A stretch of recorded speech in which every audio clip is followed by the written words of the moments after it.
کہ حضرت عمر رضی اللہ عنہ نے کسی کو یہ کہا کہ تم فلاں جنگ میں چلے جاؤ گے. اس نے کھڑے ہو کے کہا کہ عمر تم ہم سے یہ سوال مت کیا کرو, ہم تمہارے تیروں میں سے ایک تیر ہیں, جدھر دل کرے ادھر ہمیں چلا دیا کرو. یعنی ان کا ایس کیو اتنا ہائی تھا.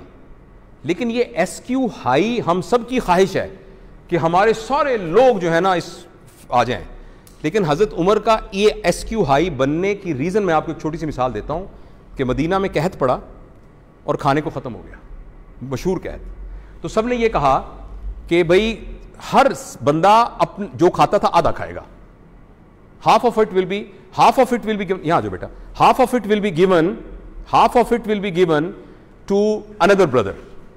پھر بھی کم پڑ گیا. انہوں نے کہا اچھا اب ایسا ہے کہ آدھے والی بات نہیں ہے, گھر میں کوئی کھانا پکائے گا ہی نہیں, سارا کھانا خلیفہ کے گھر میں آ جائے گا, وہاں پکے گا اور ایک پریورٹی لسٹ کے حساب سے لوگوں میں تقسیم ہوگا کہ پہلے جو ہے وہ بیماروں کو دینا ہے, پھر بچوں کو دینا ہے, پھر بوڑھوں کو دینا ہے, پھر جوانوں. اب کھانا کون پکا رہا ہے؟ خلیفہ, خلیفہ کی بہویں, خلیفہ کی بیگم. اور بانٹ کون رہے ہیں؟ خلیفہ, خلیفہ کے بیٹے, خلیفہ کے سارے وہ بانٹ رہے ہیں, اور وہ کام چل رہا ہے کیونکہ قحط. اور حضرت عمر نے کہا تھا کہ بچوں کو پرائورٹی دینی ہے, تو ایک پلیٹ کھانے کی تھالا لے کے جا رہے ہیں, تو اچانک ایک بچی دیکھی جو ہڈیوں کا ڈھانچہ بنی ہوئی تھی, تو ایک دم ہی بیکیم ویری اینگری. انہوں نے کہا یہ اس بچی نے کھانا کیوں نہیں کھایا جب میں نے کہا تھا کہ بچوں کو کھانا دینا ہے, یہ تو اتنی ہڈیوں کا ڈھانچہ, یہ کون ہے, یہ کون بچی ہے یہ؟ تو ڈرتے ڈرتے اس بندے نے کہا کہ سر یہ آپ کے بیٹے عبداللہ بن عمر کی بیٹی ہے, آپ کی پوتی ہے. آپ لوگوں کی خدمت کرنے میں اتنے مصروف تھے کہ آپ کو یاد نہیں رہا کہ آپ کی پوتی نے 6 دن سے کھانا نہیں کھایا. جب پی کیو اپنے فالوورز کا آپ اتنا بنائیں گے, پھر آگے سے ان کا ایس کیو بنے گا کہ ہم تمہارے تیروں میں سے تیر ہیں جدھر ہم یہ کہتے ہیں کہ نہ ہم نے ان کے پی کیو کا خیال رکھنا ہے, نہ ہم نے ان کے آئی کیو کا خیال رکھنا ہے.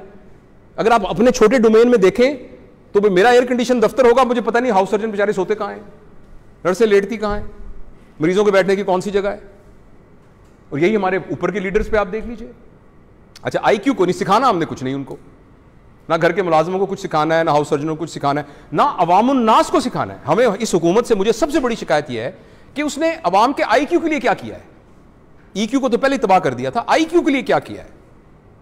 تو ہم نے آئی کیو بھی کچھ نہیں دینا, اپنے ڈومین میں دیکھ لیں. پھر ایموشنل کریڈٹ تو سارا میں نے خود لینا ہے, جوید اقبال دی وارڈ. اور پھر ہم نے ایکسپیکٹ یہ کرنا ہے کہ جان نثار لوگ ہوں گے, صبح سے لے کر شام تک کام کریں گے, بالکل پریشان نہیں ہوں گے, کوئی ہڑتال نہیں کریں گے, کوئی جلوس نہیں نکالیں گے, اکیلے کورونا کے مریضوں کا علاج کریں گے, سب کچھ کریں گے, بالکل جان, پورے ملک کی خاطر لوگ بےایمانی نہیں کریں گے, سب کچھ کریں گے. It is not possible unless and until we don't address the PQ, IQ and EQs, we actually cannot gain the SQ.